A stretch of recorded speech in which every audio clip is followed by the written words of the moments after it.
Okay, so I just missed a takeaway on the setup on the right hand side, but your setup was fine. You standing the ball nicely, okay? So nothing really to worry about in terms of that, okay? Now in terms of the shot, because a lot of your golf previously, you were fighting the ball going that direction, sort of starting straightish and just sort of drifting off the right there. You kind of implemented things that send the golf ball in that direction. Staying on your back foot, flicking your arms, pulling your shoulders left, leaning back, all the versions we see there to try and hit the ball left of your target, to try and at least allow for the spin you're going to generate, okay? So we watch this swing on the left-hand side as you go back. Then good backswing.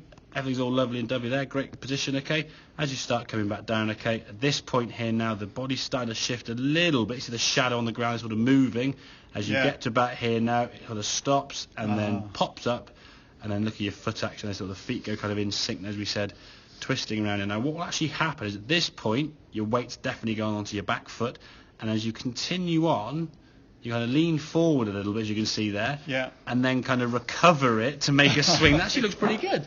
So when you finish right, exactly, and I think that's the thing. You know what a good finish position should look like, and you kind of know how to get there, but you're not getting there from the right position. So it's like, well, hang on a second, I'm getting here. Why is it not going correctly? I just finished position. I got a good backswing. The setup's great.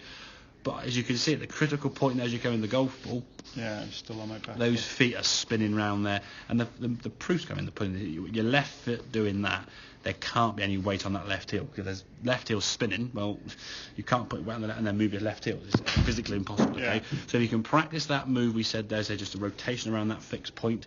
So as much as you can do that, the more you're going to find that move a lot easier. Okay, and the more you're able to shift your weight down to that left side and change the path into a better position rather than going across this way to try and stop a ball going to the right. If we look at the right hand one now, okay, same good backswing. We can look at your shadow again now. The shadow's moving to the left there, okay, as you start coming back down. Good strike of the golf ball. Now watch your left foot there now. Now it comes round. Yeah, it's pretty good. Now there's a bit of a tobble lean there, as you can see, losing a little bit of balance. But that lean here is something you've done in the swing, like to catch up with, because you're leaning back there, and then the lean kind of comes in a bit later. So that lean may not need to sort of stay there as long, so I won't worry about that. It's not affecting your shots in any way, shape or form. It's just an unnecessary move you haven't got to make, but you've had to make that in the past when you were leaning back as well, trying to go back to forward again to try and complete the swing. That's why when you look at this swing, you look a little bit sort of forward toppled. But for me, if we just look at that move, that left foot there, there's weight now shifting onto that left foot. You can see your shadows actually, just see the shadow there.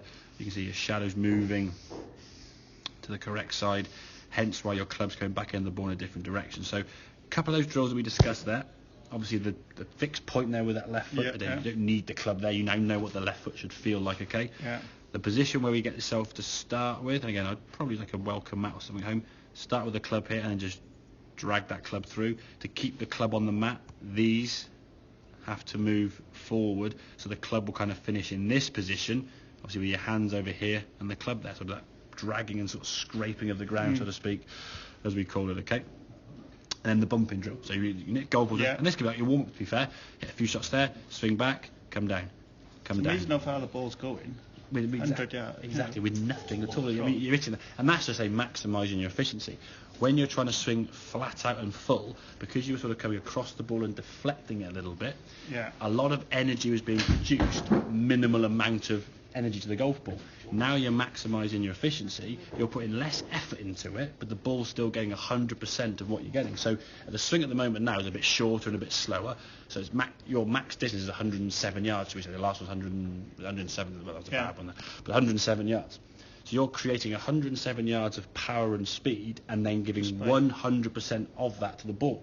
Whereas before, you might be creating 130 yards of speed and power, but only giving 100 yards of speed because the way you were contacting the golf ball. You were leaning back, you were scooping it, catching sort of bottom grooves, not really maximising that efficiency. So by getting a better impact position, again, don't be afraid to swing it slower now and then build back up to that speed.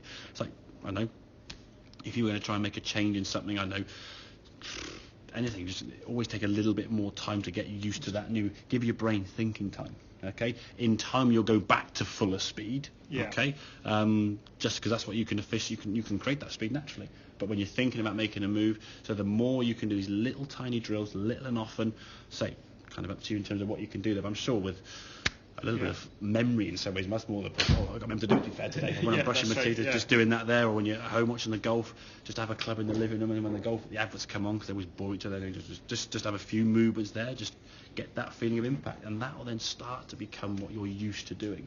So eventually, when you play your golf, John, you're going to be hitting the ball to where you want to go. You're not going to be swinging golf clubs to where you're away from where you don't want to go. Yeah. That's what golf should be. If I said, okay, throw a ball towards that bin in the corner, you wouldn't go, right, let's throw it to that bin, but I can't go left. I'll just go over there somewhere. You go, okay, the bin's there. There, on the golf course, there's the flag. Boom, hit it there. Hit it to where you want to go, not away from where you don't want to go. So. Yeah. Okay. Make sense of that one, yeah? Yeah, that's excellent. Good stuff.